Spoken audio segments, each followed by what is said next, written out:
In the fading light of a Detroit evening in 2019, where dreams often collide with harsh reality, Muhammad Ali stood silently observing a small boxing gym from across the street. The facility, worn by time but still standing proud, housed a local training session. The greatest, now 77, wrapped in a modest brown coat despite the summer heat, watched intently through the dusty windows. Few would have recognized him there. The once floating butterfly now moved slowly, his expression serene despite Parkinson's grip on his body. But his eyes, those eyes that had witnessed both the pinnacle of glory and the depths of discrimination, remained sharp as ever. He had chosen this moment, this place, for a purpose that would soon become clear. The smell of leather and sweat drifted through the open door, carrying him back to his own beginnings in Louisville. The rhythmic sound of speed bags and jump ropes created a familiar symphony, one he had known intimately throughout his life. As he watched, his mind drifted to the countless gyms, just like this one, where young dreamers sought to forge themselves into champions. The training session inside was nothing spectacular, local amateurs preparing for regional competitions. Yet, something held Ali's attention. Perhaps it was the raw authenticity, the pure love of the sport untainted by commercial interests. He watched, patient as ever, until it happened. The moment that would spark a chain of events nobody could have predicted. A young man approached the gym's entrance. Tall, lean, with the natural build of a heavyweight, he moved with an athlete's grace despite his worn-out clothes. DeShawn Williams, as Ali would later learn, had traveled from Chicago with nothing but a backpack and an unshakable dream. This was his 7th attempt to find a trainer, having faced rejection after rejection, yet his spirit remained unbroken. As DeShawn approached the head trainer, Steve Morrison, Ali noticed a subtle shift in the atmosphere. The other boxers stopped their routines, and an uncomfortable silence fell over the gym. Morrison's face twisted into something ugly, an expression Ali had seen too many times before, one that had no place in any sport, let alone boxing. "Excuse me, sir." DeShawn's voice carried across the gym, steady despite his obvious nervousness. "I was hoping to train here.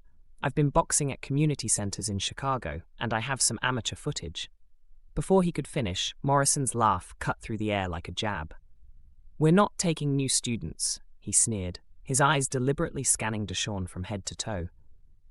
"Especially not. Well, this is a professional establishment."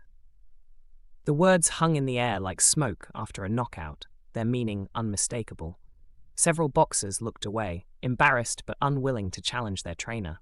DeShawn stood there, his dreams crumbling before him, but his dignity intact. It was at this moment that something stirred in Ali's chest. A familiar fire, the same one that had driven him to become not just a champion, but the greatest. He had faced worse prejudice himself, had been the Olympic gold medalist whom restaurants still refused to serve. But he had proven them all wrong, and in this moment, he saw his younger self in DeShawn's unwavering stance. "You're wasting my time," Morrison spat, turning his back. "Billy, get this boy out of my gym!" But before anyone could move, a voice cut through the tension, clear, though softened by age, yet carrying the unmistakable authority of a legend.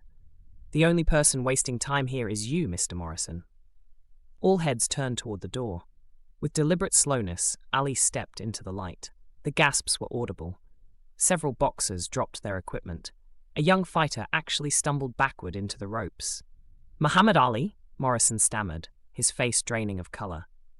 "The one and only," Ali replied, his voice carrying the weight of their decades of fighting both in and out of the ring. "I've been watching, and brother, you just made the biggest mistake of your career." The silence in the gym was deafening. Muhammad Ali's presence seemed to fill every corner of the space, his legacy making the modest gym feel like Madison Square Garden. Morrison stood frozen, his earlier bravado evaporating under the steady gaze of the greatest. Ali began, his voice carrying that familiar melodic quality, though slower now with age. "I remember when they wouldn't let me eat at restaurants after winning Olympic gold. Same look in their eyes that you got right now." He moved closer to Morrison, each step deliberate. "But you know what I learned? Hatred is just fear wearing a mask." DeShawn remained rooted to the spot, watching his childhood hero address the man who had just rejected him. Ali turned to him, eyes twinkling with that familiar mischievous spark that had charmed the world. "What's your name, young man?" "DeShawn Williams, sir. I can't believe you're here." Ali smiled, that same smile that had lit up countless arenas. "Believe it. Now tell me, DeShawn Williams, why boxing?" "Because it's not just a sport, sir, it's art. It's chess. It's—" DeShawn paused, gathering his thoughts. "It's truth." Ali's smile widened. "You hear that, Morrison? The boy speaks poetry, like a young me." He turned back to DeShawn. "Show me your stance." For the next 10 minutes, the gym watched in awe as Muhammad Ali, despite his physical limitations, guided DeShawn through basic movements. Even with Parkinson's affecting his mobility, Ali's mind remained razor-sharp, his understanding of boxing fundamentals undiminished. "Good foundation," Ali nodded. "Raw, but good, like a diamond waiting to be cut." He turned to Morrison. "You're about to make a choice that'll follow you the rest of your life. Either be remembered as the man who turned away greatness, or the man who helped shape it." Morrison's face went through a series of emotions: anger, shame, fear, and finally, resignation. "Mr. Ali, Save it," Ali interrupted. "Actions speak louder than words, and right now, I'm taking action." He pulled out his phone, his fingers moving slowly but deliberately over the screen. A few moments later, the gym's phone rang. It was Ali's daughter, Lila. Within hours, she had made arrangements that would change everything. The Ali family would be taking a personal interest in both DeShawn's development and the gym's future. "Pack your gear, young man," Ali said to DeShawn. "Your real training starts tomorrow. And Morrison?" He fixed the trainer with a stern look. "You're going to learn too. Sometimes the student becomes the teacher." The next morning began what would become known in boxing circles as the resurrection. DeShawn arrived at the gym at 5 a.m. to find Ali already there, accompanied by his daughter Lila and a team of professional trainers. "First lesson," Ali announced, his voice stronger in the morning hours. "Champions are made when no one's watching. Morrison, you're going to help train him." Morrison, humbled and quietly grateful for his second chance, nodded. "Yes, sir." What followed was unlike any training regimen Detroit had ever seen. Ali supervised everything, sharing not just boxing techniques, but the philosophy that had made him the greatest. "Float like a butterfly, sting like a bee," Ali would remind them during training sessions. "But first, you gotta learn to float. Morrison, show him the footwork drill." Days turned into weeks, weeks into months. The transformation wasn't just physical, it was spiritual. DeShawn absorbed everything: Ali's ring intelligence, his footwork patterns, his revolutionary approach to heavyweight mobility. But more importantly, he learned about dignity, about standing up for what's right. Morrison, too, was transforming. Working closely with DeShawn under Ali's guidance, his prejudices began to crumble. He saw in DeShawn what Ali had seen instantly: pure potential, unmarred by color or circumstance. "You know what makes a real champion?" Ali asked one evening, watching DeShawn work the heavy bag. "Not just winning fights, it's fighting for something bigger than yourself." "Morrison, tell him about Joe Louis." Morrison, who had been studying boxing history as part of his own redemption, spoke about the Brown Bomber's impact on breaking down racial barriers. The gym had become more than a training facility. It was becoming a place of healing, of understanding. One day, after a particularly intense sparring session, DeShawn collapsed onto a bench, exhausted but grinning. "I think I'm starting to feel it, Mr. Ali. That thing you talked about, the dance." Ali nodded, pleased. "The sweet science isn't just about hitting and not getting hit. It's about making yourself so elusive that your opponent starts doubting everything they thought they knew. Morrison, you see how he's developing?" Morrison, who was adjusting DeShawn's hand wraps, looked up. "Yes, sir. He's something special." "Something special is an understatement," Ali replied. "He's ready for his first real test." 6 months after that fateful day in Detroit, DeShawn Williams stood in the locker room of a small venue in Chicago, wrapping his hands for his professional debut. The opponent, Marcus the Bull Thompson, an undefeated prospect with 6 knockouts in 6 fights. "You nervous?" Morrison asked, checking the wraps. "A little," DeShawn admitted. "Good," came Ali's voice from the doorway. He entered slowly, supported by his daughter Lila. "Butterflies in your stomach just mean they're ready to fly." The crowd that night was modest, maybe 500 people. But word had spread that Muhammad Ali's new protege was making his debut, and the energy was electric.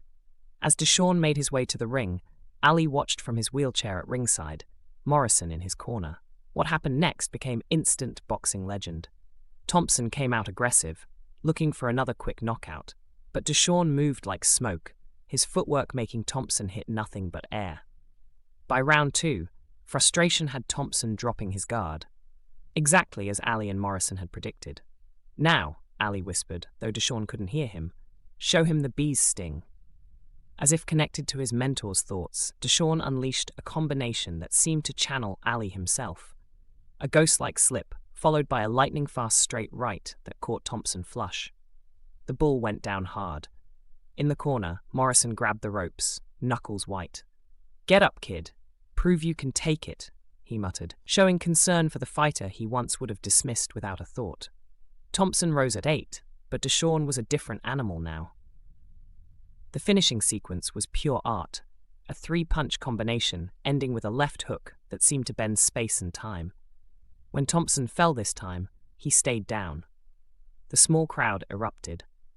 Boxing writers present that night would later say it felt like watching a young Cassius Clay. But it wasn't just the victory that made headlines, it was what happened next.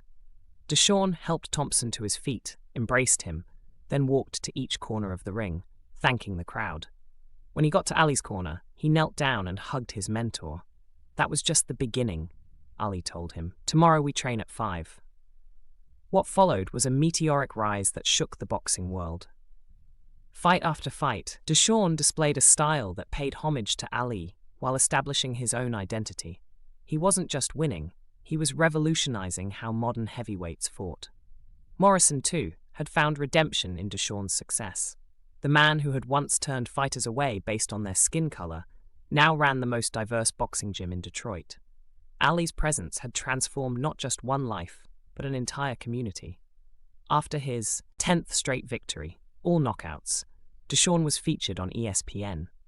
The interviewer asked about his unusual partnership with Morrison. "Steve Morrison isn't just my trainer," DeShawn replied, using the words Ali had helped him prepare. "He's proof that people can change, that hate can turn to love. Muhammad Ali taught us both that the biggest fights don't always happen in the ring." By his 15th fight, DeShawn was ranked in the top 10. The boxing world had a new phenomenon, but more importantly, it had a new story of redemption. Every time he fought, the cameras would find Ali at ringside, nodding in approval as his protege danced through another victory. One evening, after defending his newly won regional heavyweight title, DeShawn found Ali alone in the gym, looking at old fight posters. "You know what makes you special, kid?" Ali asked, his voice soft but clear. "Not just your talent, it's your heart. You fight with love, not hate. Even Morrison sees it now." Morrison, who had been cleaning up equipment nearby, paused. "Mr. Ali, I never properly apologized for." "Actions speak louder than words," Ali interrupted with a smile. "And your actions these past months say everything that needs saying." Madison Square Garden, 2020. The mecca of boxing buzzed with anticipation. In just hours, DeShawn Williams would challenge Victor, the Siberian Storm, Petrov for the heavyweight championship of the world. But in the quiet of the locker room, 3 men shared a moment that transcended sport. "Remember when you walked into my gym?" Morrison asked, carefully wrapping DeShawn's hands. "Never thought we'd be here. Never thought you'd be the one wrapping my hands for a title shot either," DeShawn smiled. "Funny how life works." Ali, seated in his corner of the room, watched the exchange with quiet satisfaction. The bond between these 2 men, one who had once rejected the other based on prejudice, was perhaps his greatest victory outside the ring. "Tell him about the garden, Morrison," Ali said suddenly, his voice carrying that familiar warmth despite its softness. Morrison nodded, continuing to rap as he spoke. "February 25th, 1964. Right here in the garden. I was 14, watching on a small TV in my father's garage. Watching Ali, Cassius Clay then, shock the world against Sonny Liston." He paused, emotions rising. "I was raised to see things a certain way, to judge people by their color. But that night, watching Clay dance and shout, 'I am the greatest,' something shifted in me. Took another 50 years, and the man himself showing up at my gym to complete that shift. but the seed was planted that night. DeShawn listened intently as Morrison secured the wrap. The relationship between trainer and fighter had become something special. Every morning for the past year, they'd arrived at the gym together at 4:30 a.m. Every evening, they'd stayed late studying fight films. Morrison had transformed from a man filled with prejudice to a surrogate father. Tonight, Ali spoke again. "You're not just fighting for a belt. You're fighting to show what can happen when people open their hearts to change." The champion, Petrov, was a fearsome opponent, undefeated in 28 fights with 26 knockouts. The boxing world gave DeShawn little chance. But they didn't know about the countless hours of preparation, the wisdom passed down from the greatest, the bond forged in redemption's fire. As the opening bell approached, Ali made his way to his ringside seat, accompanied by Layla. The crowd rose in respect, the presence of the greatest adding another layer of electricity to an already charged atmosphere. "Ladies and gentlemen," the ring announcer's voice boomed, "this is for the heavyweight championship of the world." The fight that followed would be talked about for decades. Petrov came out like his nickname, a Siberian storm, throwing thunderous punches that would have felled lesser men.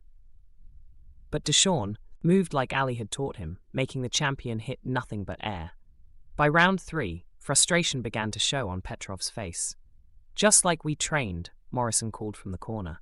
"Make him miss, make him pay." In round 4, DeShawn landed a combination that sent Petrov stumbling for the first time in his career. The garden erupted.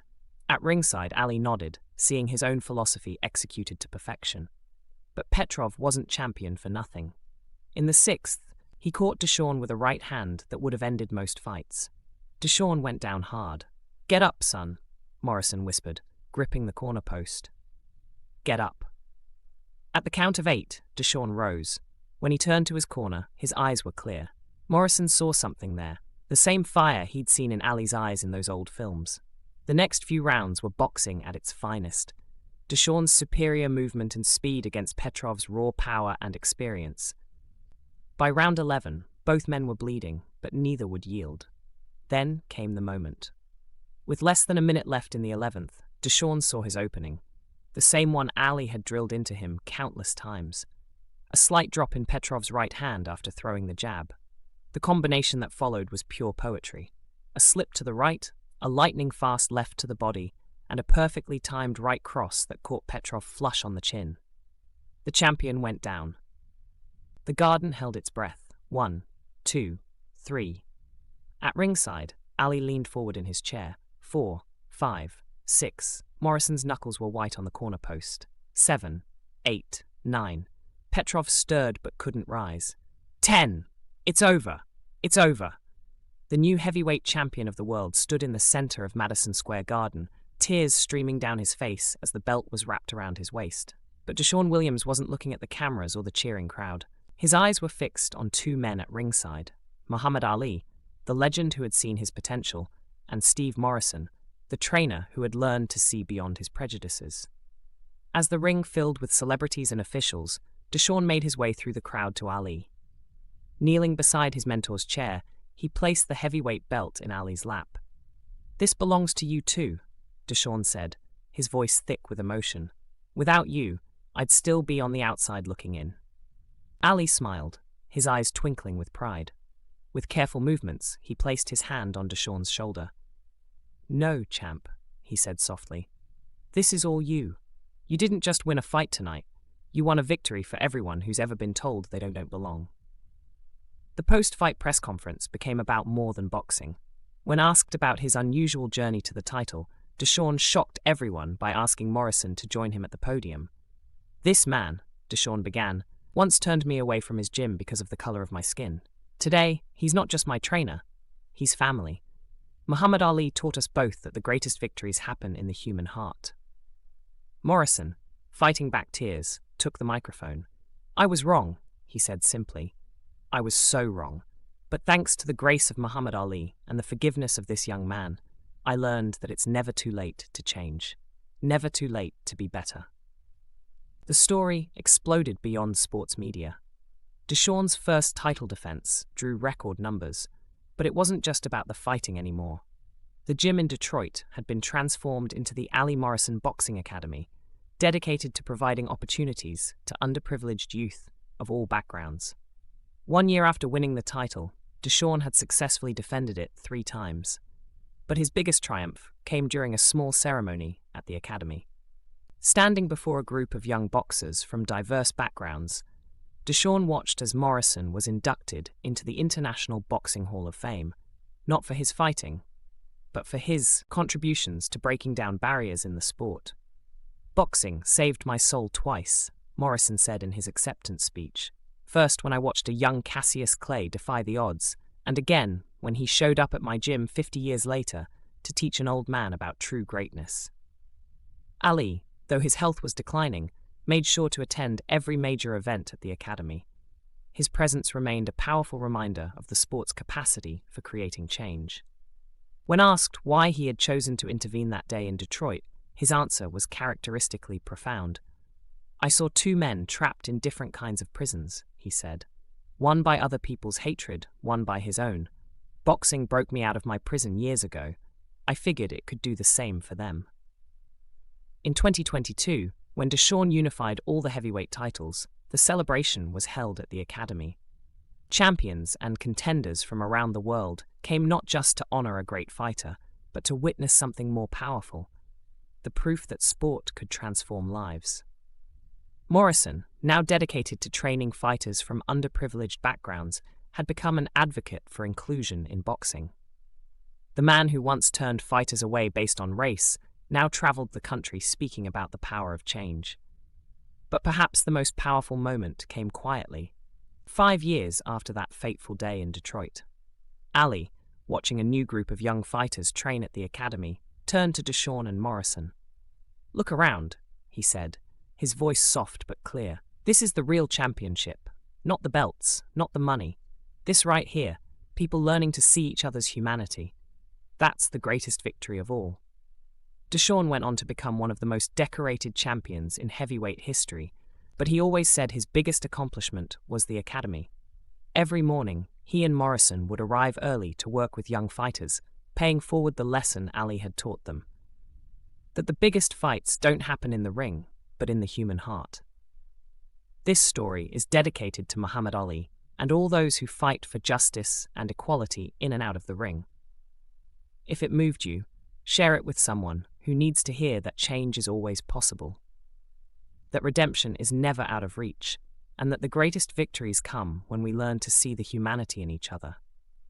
Like, follow, and share if you believe in the power of second chances. Tag someone who changed your life or helped you see the world differently. Remember, as Ali said, the man who views the world at 50, the same as he did at 20, has wasted 30 years of his life. It's never too late to change, never too late to be better.